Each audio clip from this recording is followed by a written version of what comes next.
అలాగే ఇన్ని కోట్ల మందికి సంబంధించిన జీవితాన్ని ఒక రాజకీయ నాయకుడిగా ఇంతమంది ప్రజా సమూహం ఒప్పుకోవాలంటే నువ్వు క్షేత్రంలో పని చేయకుండా నిలబడకుండా ప్రజలు ఎలా తీర్పిస్తారు, ప్రజలు నేను ఎలాగా అందలం ఎక్కిస్తారు. అందలం ఎక్కడం మనకి బాధ్యత తప్ప అది మనకి అలంకారం కాదు. అందుకని మిమ్మల్ని కూడా నేను వేడుకుంటుందని చాలా పదే నేను ఏం చెప్తానంటే 15 సంవత్సరాలు ఉండాలి ఎందుకు కోరుకుంటానంటే కూటమి ప్రభుత్వాన్ని, ఈ రాష్ట్రానికి అంత స్టెబిలిటీ అవసరం, అంత సుస్థిరత అవసరం. జగన్మోహన్ గారు కూడా అది చెప్తా ఉన్నారు.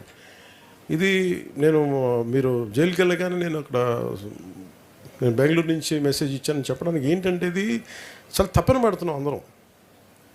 రాష్ట్ర విభజన జరిగిన దగ్గరప్పటి నుంచి మీరే చూడండి, అడ్డగోలుగా శేషాచలం అడవుల్ని నరికేస్తుంటే ఇప్పటికీ మనకి దొరికిన సంపద చాలా 10% దొరికింది.